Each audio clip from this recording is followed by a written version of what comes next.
എൻ്റെ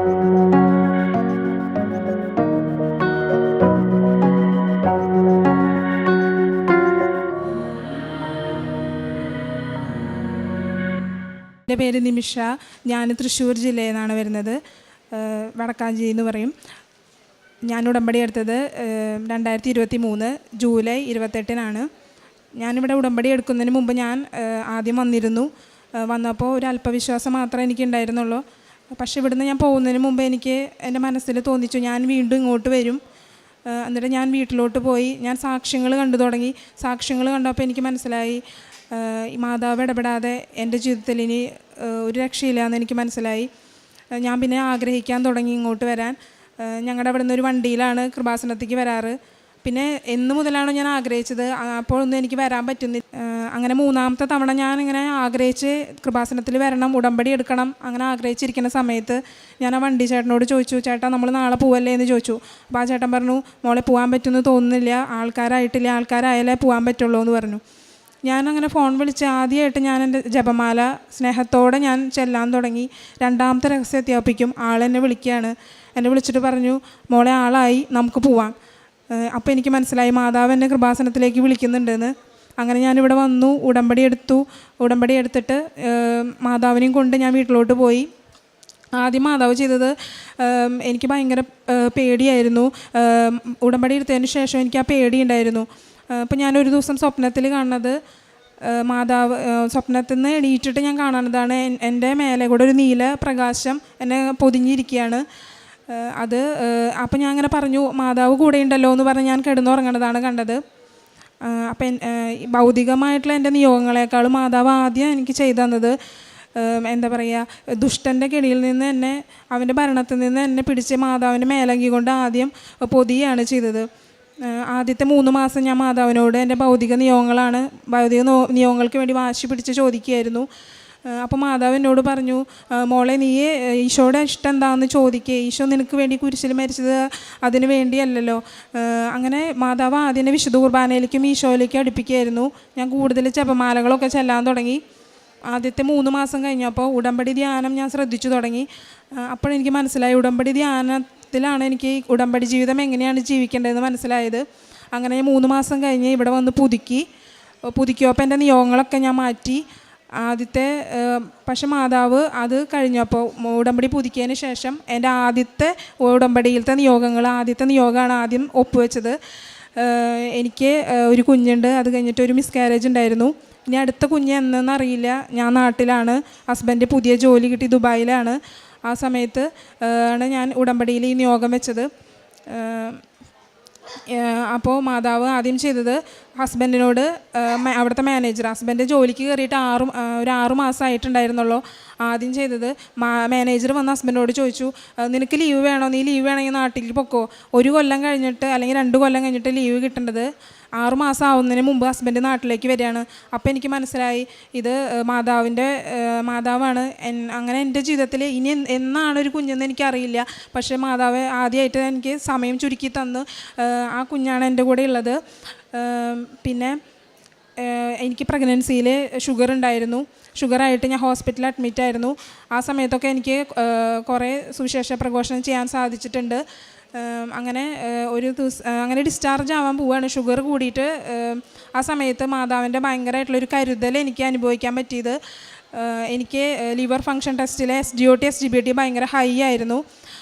അപ്പോൾ ആ വാർഡിൽ 2 നിമിഷന്മാരുണ്ടായിരുന്നു. ഒരു നിമിഷം ഡിസ്ചാർജ് ആയിപ്പോയി, ഒരു നിമിഷം ഞാനായിരുന്നു. അപ്പോൾ ആ നിമിഷയുടെ ഹൗസ് സർജൻ വന്നിട്ട് എനിക്കൊരു ബ്ലഡ് ടെസ്റ്റ് എഴുതി തന്നു. ഞാനത് ചെയ്തു നോക്കിയപ്പോൾ എൻ്റെ SGOT SGBT ഭയങ്കര ഹൈ ആയിരുന്നു. അപ്പോൾ എൻ്റെ ഡോക്ടർ പറഞ്ഞു വന്നിട്ട്, ഇത് തനിക്ക് എഴുതിയ ടെസ്റ്റല്ല, പക്ഷേ ദൈവമായിട്ട് കാണിച്ചു തന്നതാണ്, എൻ്റെ മാതാവാണ് അതെനിക്ക് കാണിച്ചു തന്നത് 100% ഉറപ്പുണ്ട്. അങ്ങനെ ഡോക്ടർ എന്നെ മെഡിക്കൽ കോളേജിലേക്ക് റെഫർ ചെയ്തു. അങ്ങനെ ഹോസ്പിറ്റലിൽ നിന്ന് ഡിസ്ചാർജ് ആയിട്ട് ഞാൻ മെഡിക്കൽ കോളേജിലേക്കൊന്നും പോകേണ്ടി വന്നില്ല.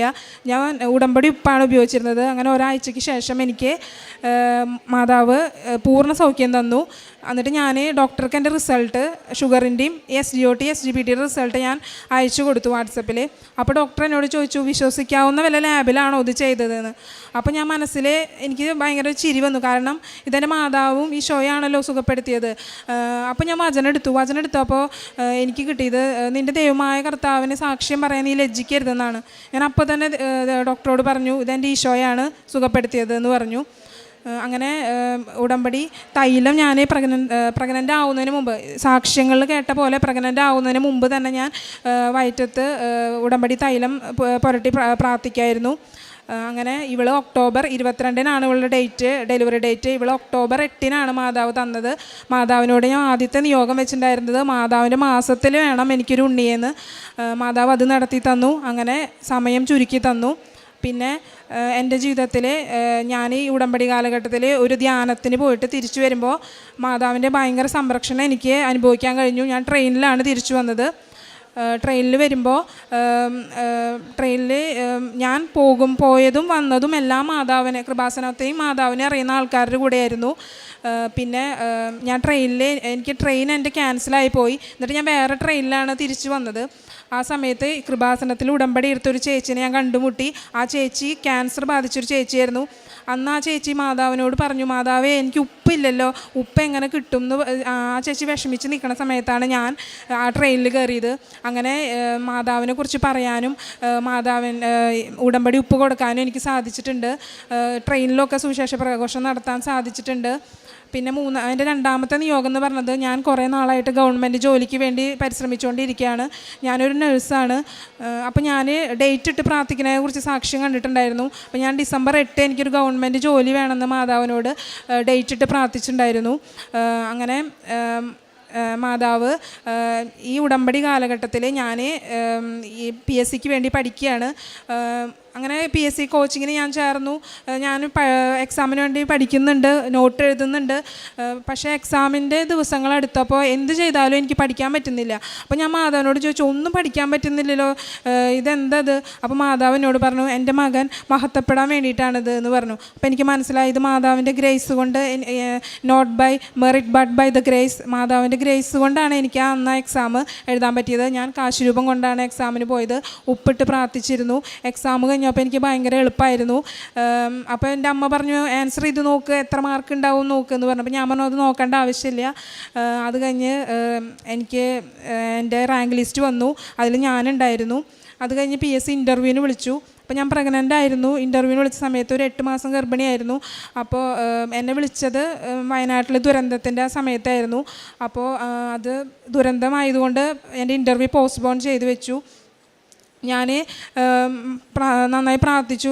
PSC മാതാവ് ഇതുവരെ എത്തിച്ചതല്ലേ, ഇനിയിപ്പോൾ ഇൻ്റർവ്യൂ എന്നാവും എന്ന് ആലോചിച്ച് എനിക്ക് ഭയങ്കര ടെൻഷനായി. അപ്പോൾ സെപ്റ്റംബറിലെ ലിസ്റ്റിലും എൻ്റെ പേര് വന്നിട്ടില്ല. ഇനി ഇൻ്റർവ്യൂ ഉണ്ടാവുക ഒക്ടോബറിലാണ്. പക്ഷേ എൻ്റെ ഡെലിവറിയും ഒക്ടോബറിലാണ്. എനിക്ക് സിസേറിയനാണ്. എങ്ങനെ ഇൻ്റർവ്യൂവിന് പോവും? അങ്ങനെ ആലോചിച്ച് ഭയങ്കര വിഷമത്തിലായിരുന്നു. അപ്പോൾ ഞാൻ PSC ഓഫീസിൽ വിളിച്ച് ചോദിച്ചു, ഇങ്ങനെ ഇൻ്റർവ്യൂ ഉണ്ട്, എനിക്ക് ഒന്ന് സെപ്റ്റംബറിലോട്ട് മാറ്റി തരാൻ പറ്റുമോ? അപ്പോൾ അവർ പറഞ്ഞു, അതൊരിക്കലും നടക്കില്ല, തൻ്റെ ഡെലിവറി ഞങ്ങൾ എന്നാണ് ഇൻ്റർവ്യൂ ഇടണമെന്ന് എനിക്ക് അറിയില്ലല്ലോ, അതെന്തായാലും നടക്കില്ല എന്ന് പറഞ്ഞു. അപ്പോൾ ഞാൻ ഇവിടെ ഉടമ്പടി ധ്യാനം കൂടിക്കൊണ്ടിരിക്കുമ്പോൾ ജോസഫ് അച്ഛൻ പറഞ്ഞു, ഇൻ്റർവ്യൂ നേരത്തെയുണ്ട്, എന്നാൽ അത് മുൻകൂട്ടി വേണമെന്നുള്ളവർ പ്രാർത്ഥിക്കാൻ. അങ്ങനെ ഞാൻ ആ സമയത്ത് പ്രാർത്ഥിച്ചു. പിറ്റേ ദിവസം ഉച്ചതിരിഞ്ഞിട്ട് എനിക്ക് എൻ്റെ ഇൻ്റർവ്യൂവിൻ്റെ മെസ്സേജ് വന്നു PSCന്ന്. അങ്ങനെ ഇൻ്റർവ്യൂവിന് ഞാൻ പോയി. ഇൻ്റർവ്യൂവിന് പോയ സമയത്തും എനിക്ക് മാതാവ് എൻ്റെ സമയം ചുരുക്കി തന്നു.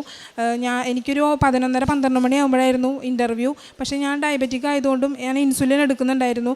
അപ്പോൾ എനിക്ക് ടെൻഷനായിരുന്നു. പക്ഷെ അവിടെ ചെന്നു, അവിടെ എൻ്റെ കൂടെ കുറേ ഗർഭിണികളുണ്ട്. പക്ഷേ അവരെല്ലാം ഭയങ്കരമായിട്ട് നിർബന്ധിക്കുക, വേഗം കയറ്.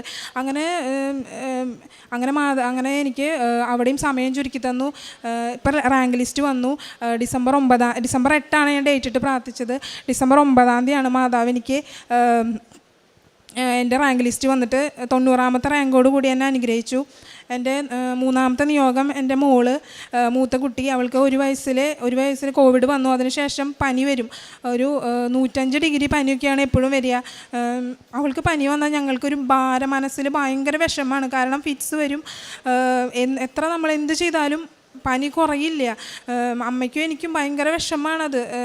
ആ വിഷമം അപ്പോൾ ഞാൻ മാതാവിനെ അത് ഞാൻ ഏൽപ്പിച്ചു കൊടുത്തിട്ടുണ്ടായിരുന്നു. ഉടമ്പടി സമയത്ത് ഉടമ്പടിയിൽ ഞാൻ 3ാമത്തെ നിയോഗം മാതാവ് അത് ഏറ്റെടുത്തു. അതിനുശേഷം എനിക്ക് മോൾക്ക് അങ്ങനത്തെ ഒരു പനി വന്നില്ല.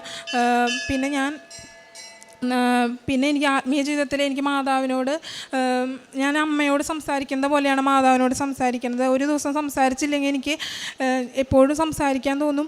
സംസാരിച്ചില്ലെങ്കിൽ ആരോ എന്തോ കണക്ഷൻ പോയ പോലെ എനിക്ക് ഫീൽ ചെയ്യാറുണ്ട്.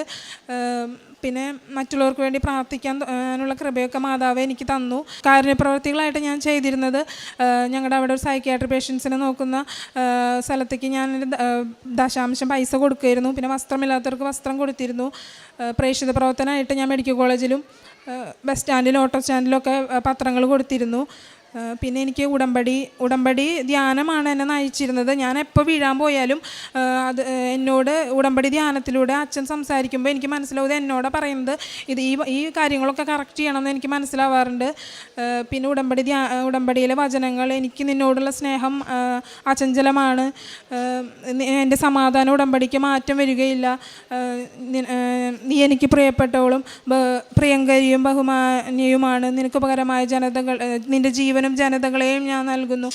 ഈശോയുടെ കരുണയുടെ കുറേ വചനങ്ങൾ, ഇതെല്ലാം ഈശോ എനിക്ക് ഉടമ്പടിയിലൂടെ തരാറുണ്ട്.